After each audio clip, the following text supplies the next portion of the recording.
Well, I want to welcome everyone who's joining us online and in Oak Creek and in Greenfield. Hey, thanks so much for spending part of your day here with us. And before I get going, want to share that next week is going to be a great week as our lead pastor, Mark, is actually going to be back. He's going to kick off a brand new series with us called Eye of the Storm. And 2020 has been the year of storms. I mean, think about all the different storms that we are dealing with, the health storms, the financial storms, the social storms. I mean, we're dealing with all of these different storms. My wife and I are trying to figure out the school storm, navigate all the different things that are going along with all of that. And in the midst of all of these storms that we're dealing with, we might wonder, hey, where's God? In the midst of all of this, how is he showing up through all of this? And those are great questions to have, and we're going to look at those questions and go through that over the next few weeks with this series. Now, this is a great series to be at, whether you're in person or whether you're tuning in online, but it's not a great series to be at alone. This is a great time to invite someone, bring a friend or a family member with, or have them come over and watch online together as we go through Eye of the Storm. And so that kicks off next week. But this week is also a great week as we are wrapping up our series that we're in called Dark Horses. And by dark horses, we've used this definition. Hey, a dark horse is just a little-known person who's unlikely to succeed, who ultimately accomplishes great things. And we love dark horse stories. I mean, these are the underdogs in sports. These are the great movies where we see someone come alongside like, wow, I can't believe they went ahead and they saved the world or the galaxy. Can you believe that? And we watch these dark horse stories and we get inspired even by these stories. We're like, oh, wow, that was so cool. Can I do something like that? And then we look at our own lives and we're like, I don't know. I don't know if I have what it takes. But the good news for us is that God specializes in dark horse stories. In fact, our big idea for this series is something that we hope you will personally experience. And that big idea is this, is that God has always used imperfect people. And these people could be ones that would say they're stuck, they aren't sure if they measure up, they aren't sure if they have what it takes or if God could even use them. But God has always used imperfect people to do incredible things. And by incredible things, things that are bigger than themselves, things that last beyond them. And the good news is that when we read through Scripture, we just see example after example of these dark horse stories. In fact, so much so that we're taking a few weeks and we're looking at a few of these examples that are great, encouraging, and engaging reads. In fact, I hope that you actually go back and read these on your own because they're so engaging.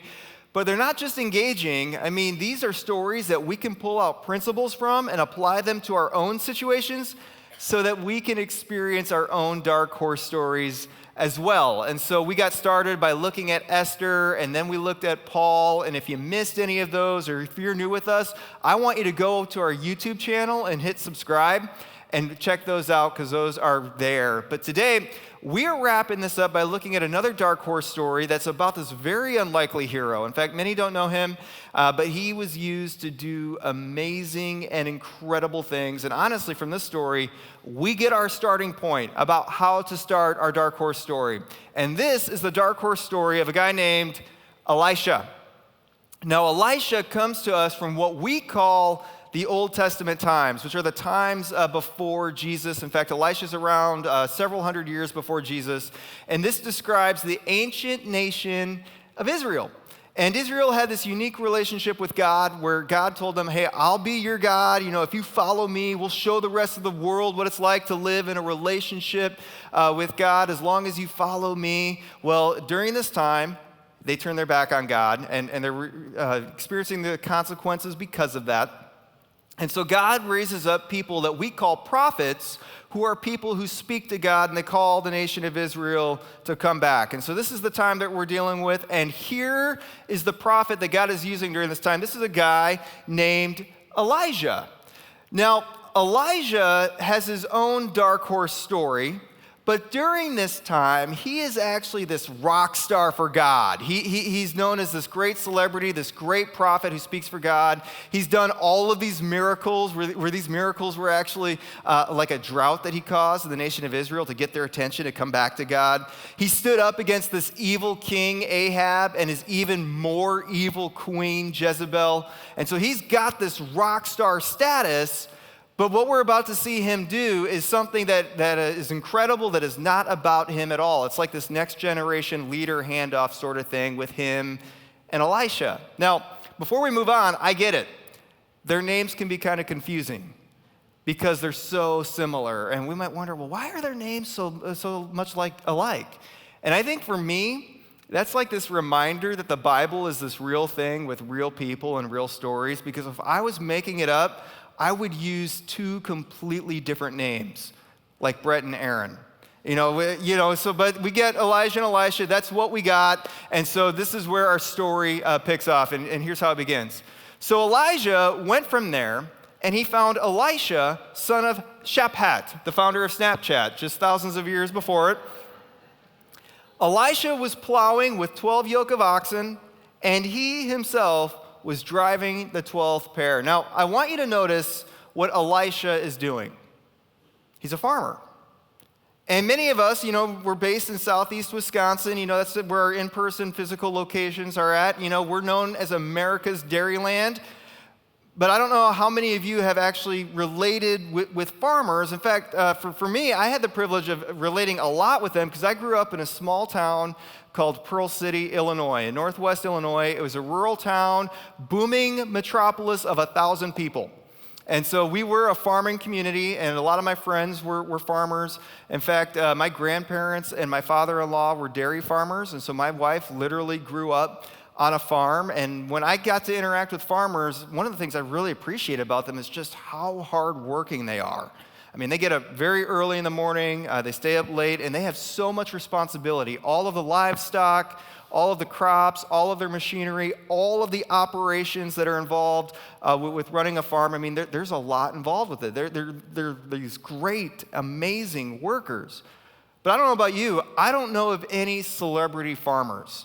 I've never heard of a farmer who has his combine out in the field and he makes that amazing turn and someone runs up and is like, wow, that was awesome. Can I have your autograph? Haven't heard of that. Now, we see farmers and we might not think of them as these people who may come out and do these incredible things for God and make this amazing difference.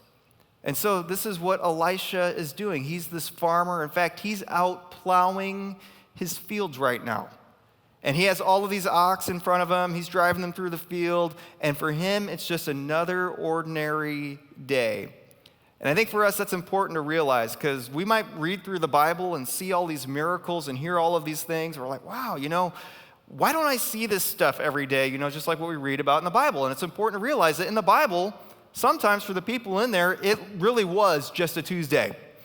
And it really was just ordinary and mundane. And I think that's one of the great things about Elisha. Even in the ordinary, he was getting ready for God to do something extraordinary. And for us, while our lives might seem like bills and payments and mortgages and school schedules, what's important to realize is that in the midst of the ordinary, we might be like Elisha. And God might be preparing us to do something incredible. In fact, even in 2020, when we're wondering, where's God in the midst of this? I'm wondering if God is preparing us for an incredible dark horse story like Elisha. And this is what's going on. He's in the ordinary, and something extraordinary is about to happen. Here's what happens. Elijah went up to him and threw his cloak around him. Elisha then left his oxen and ran after Elijah. Now, I get it. This sounds weird. What's up with this strange old man taking his old hand-me-down cloak and throwing it over somebody? Is his way of saying, hey, why don't you come follow me? And the guy who gets it is like, okay, cool, let me follow you. I mean, we read about this and we tell our kids, this is exactly not what to do. Stranger danger, like just get away from that guy, But he goes after him. But I think if we were to look at this through Elisha's perspective, we would realize, yeah, that's not so strange. Because Elijah is that rock star prophet for God. He's kind of got that celebrity status. My bet is that Elisha at least had an idea of who Elijah was. I mean, he's a farmer. It didn't rain for a year. He was the guy. I mean, they probably talked about that, among the farmers. And so he was probably aware of who he was and what he stood for. And so that's probably why he went after him. And we might be like, okay, that's cool. Why the cloak? What's up with the hand-me-down coat that's going on there? And really what that is, that's this visual image that we're seeing here. In fact, the cloak was kind of this idea of like God's coverage and protection and work that he did in Elijah. And by him giving that cloak over to Elisha, that's his way of saying, all of the things that God has done in me, I am now handing on to you. It would be like this. If Tom Brady ever decided to retire, and if he were to take his game jersey and his game ball and go to the backup quarterback and say, okay, it's your time now. And we might hear this and think, oh, awesome. That's how my dark horse story is supposed to start. Someone just needs to go and hand it all over to me. In fact, we might even be wondering, well, who is going to put their cloak over me? But I want us to look at this question a little bit differently, especially if you consider yourself a follower of Jesus. And I want you to ask yourself a different question. Well, who have you put your cloak over? Because as followers of Jesus, our greatest call in life is to help more people find and follow Jesus. Meaning what we want to do is we want to at least have one person in our life that we have taken our cloak and we've handed it over. That all the stuff that God has done in our lives, all the things that God has taught us and revealed to us, we take that and we just hand it over. Maybe it's a parent to another child, or a generation to another generation, or a group leader to another group member, or team leader to another team member, but we want to take that cloak and hand it over. And here's why. As followers of Jesus, we began to follow Jesus, we've probably experienced life change. And it may not have been what you expected, but it's been probably better than what you expected. Jesus has changed our life, and as a result of that, we look at Jesus' teachings, and we might notice the fact that Jesus said, hey, you, as followers of Jesus, you are a light into the world. And so go ahead and bring more light into this world. And we want more light so that more people can experience how good Jesus is. That's why a key value for us as a church is we want to multiply at all levels. That means if you're a group leader, multiply more group leaders. If you're a team leader, multiply more team leaders. If you're an artist, multiply more artists, teachers, more teachers. Ultimately, ridge groups, more ridge groups, campuses, more campuses, and churches, more churches. See, our goal isn't just to be a better church, although we want to be a better church, but our goal is also to multiply more churches because we want to see more light in the world so that more people would find and follow Jesus. And this is why we want to ask that question. Well, who? Who can we put our cloak over? And Elijah answers that with Elisha. He says, here's my cloak, come follow me. And here's how Elisha responds. Okay, well, let me kiss my father and my mother goodbye, he said, and then I will come with you. Well, go back, Elijah replied. What have I done to you? And I think this is a simple request. Like, I just want to say goodbye to my family, but Elijah's like, no. Here's why. I want you to be all in on this following God. You're either all in or you're not in at all. And I think what's happening here is Elijah is teaching Elisha the case of what I call the yeah buts. And here's what I mean by that. Every time that we want to take a step with God to come closer to him, we naturally get this temptation, and this is very normal, to say, yeah, I want to do that. I see how that's helpful, but here's a reason why not to do this. And we all have this. This is very normal. Like, yeah, I want to follow God. I love connecting, at the services, but I want to do what I want to do. Or, yeah, I want to honor God with my finances. I want to be generous towards others. I want to invite him into my financial life, but I want to make sure that I have enough left over for me. Or, yeah, I want to help someone, find and follow Jesus. I want to be able to share with them, what I've learned, but I don't know if I know enough and I don't know what to say.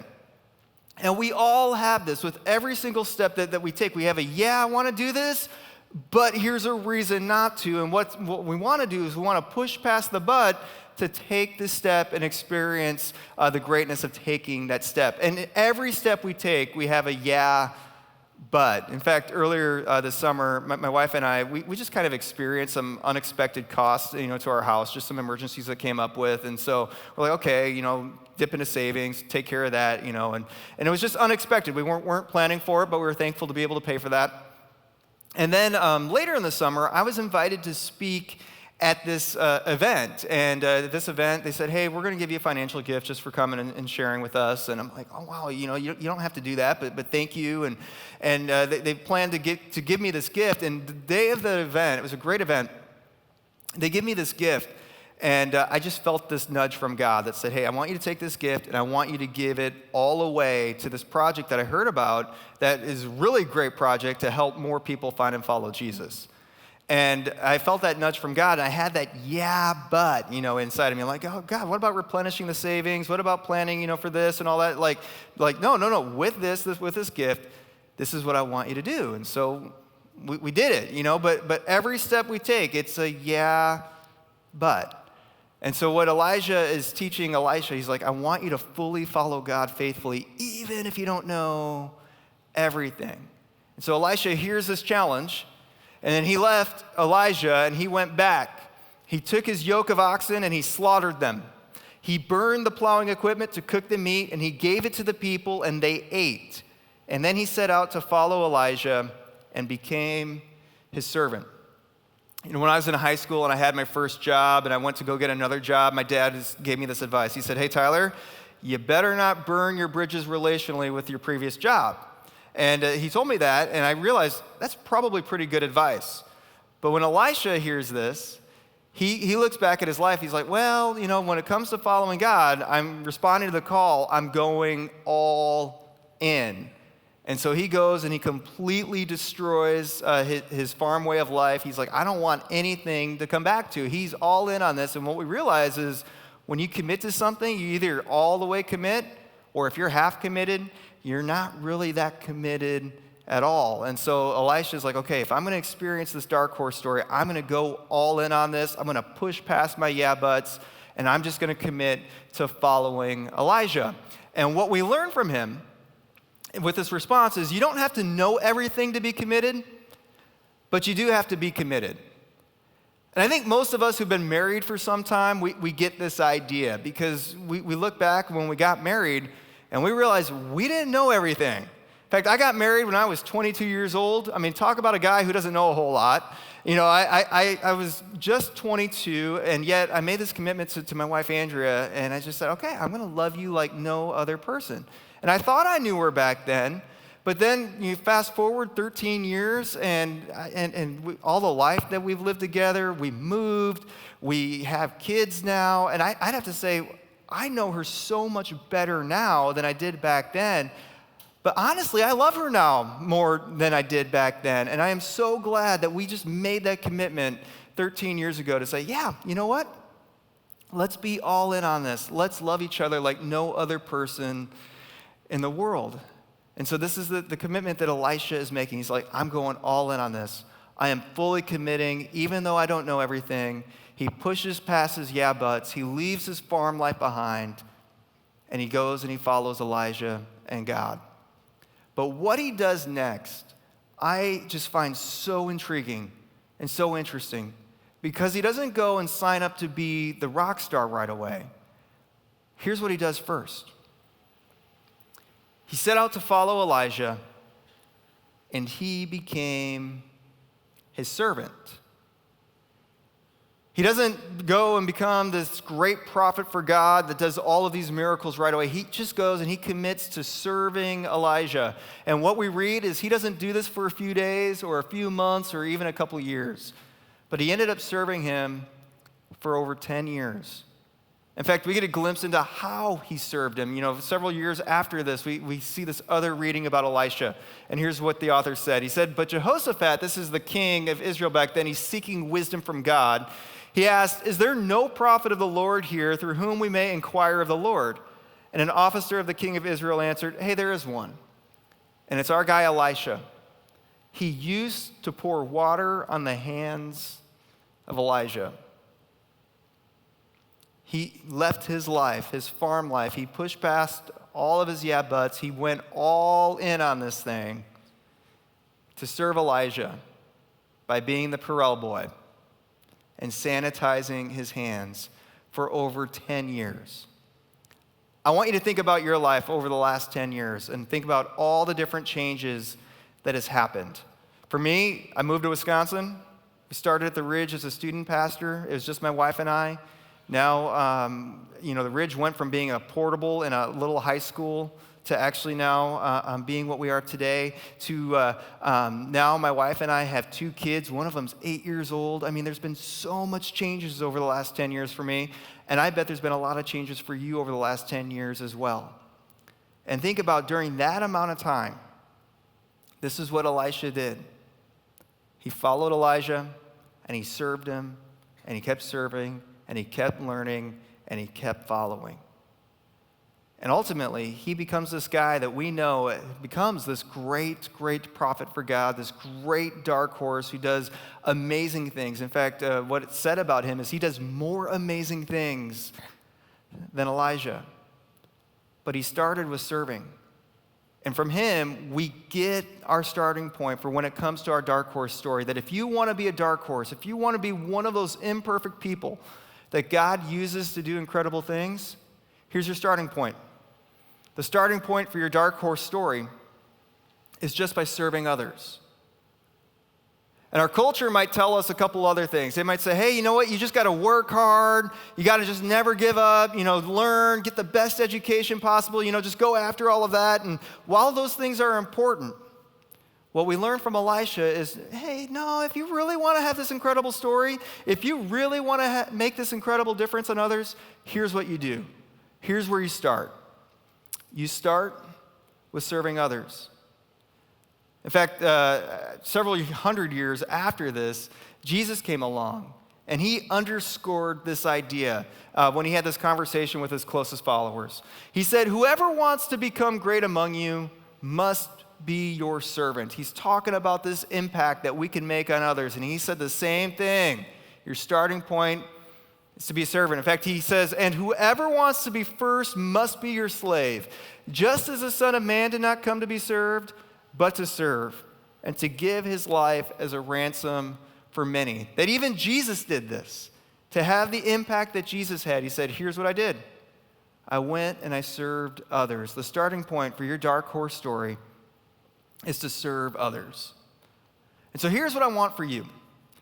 I want for you to taste the greatness that Jesus is talking about. And I want you to experience the beginning of your dark horse story. And that is, if you are not yet serving others, here's what I want you to do. I just want you to try out serving other people. And just say, okay, I'm going to do this, and I'm going to take the first steps in my dark horse story. And here's how you can start out serving others. You could actually try out to serve on one of our Ridge teams or with one of our local partners. Now, you might be like, why with the Ridge and why with one of the local partners? Here's why. See, at the Ridge, we don't want you just serving to plug in a hole and fill in a gap. I mean, we want so much more for you than that. We want for you to experience serving in an area that just matches up with your gifting and your unique personality and your wiring. Because we just become more fully alive when we are aligned in this right area. So that's why we have several different serving opportunities for you to try out that kind of just most falls in line with your gifting. In fact, I want you to check this out by going to theridgecc.com/serve.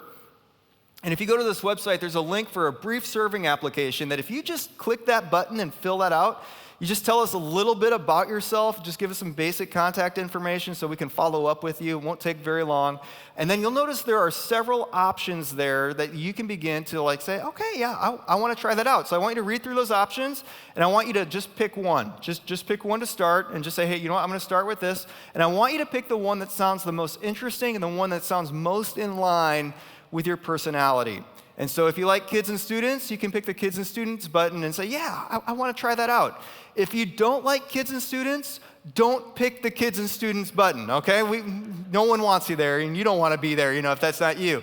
But if you're like, no, I want to be in front of people and serving people, and helping out, I love welcoming people, choose our guest services area. If you're like, I love technology and I love pushing buttons and I love seeing things to work that way, choose that area. If you're watching in online and you're like, I can't come to a physical place or I can't be around people for whatever reason, that's okay. There's opportunities to serve where you are right now, serving on our online team. I mean, you don't even have to come into a building. to serve. You can just go ahead and try out whichever one is the best one for you. And I want you to just say, you know what, I'm going to try this out. Now, you might be wondering, hey, if I try out serving, does that mean that every time the doors are unlocked and every time the online thing turns on, I'm on, like ready to go, ready to serve? No. There's schedules and there's things that we put in place and we train you so that you can understand and learn how to do the different things, because we want this to be a great experience for you. In fact, we just say try it out because we think if you try it out, you'll enjoy it enough to say, you know what, I want to keep going. And so I tell people to do this. Just try it out 3 times. Try it out 3 times, and if you're like, hey, this isn't my fit, you know what? Let your team lead know who trained you, and they would love to get you in another area that might be a better fit for you. So I want you to do that. I want you to try it out and just get a taste of what it's like to serve others, to see, okay, here's how I'm making a difference. Here's how God is using me to have an impact on others. See, as we wrap up this series, this is what we want for you. We want for you to experience this big idea that God has always used imperfect people like you and like me, to do incredible things, to leave an impact that is far beyond ourselves. And God, He did it throughout history, and He wants to continue to do it. He is not done writing these dark horse stories. And so would you be willing to go on this journey and say, you know what? I want to be one of those dark horses. I want to be one of those that God would use to leave an impact on others. And would you just take the starting point that Elisha took? Would you taste the greatness that Jesus talked about by serving other people? Because the starting point for our dark horse story is serving other people. Would you pray with me, and let's make this commitment to serve other people together. God, we thank you for all the stories of the dark horses that has just been contained for us for these thousands of years, that we can continue to read and be inspired by and learn from. Because God, you are not done writing dark horse stories. And so God, right now, we just ask that you would just continue to do that. God, we know we're imperfect. We know where we don't measure up. And God, you know that. But God, you'll just say, you know what? I'll take that. I'll take that. If they're willing, I'm going to take that. And so God, right now, we commit to serving others. And God, we know that when we start with serving, it's not about us, it's about others. And God, you use that to help draw people to you, to experience the life change that you've given. And so God, we pray that for those that we would serve, that they would experience how great you are. And God, as we make this commitment to just serve other people, no matter what, that we would just serve, we would realize that we are not doing something that you did not do yourself. And that is, God, you gave your son, Jesus, to serve, to offer the ultimate service, to die and rise again so that we could have a new life in you. God, we thank you for Jesus and that sacrifice. And it's in Jesus' name we pray. Amen.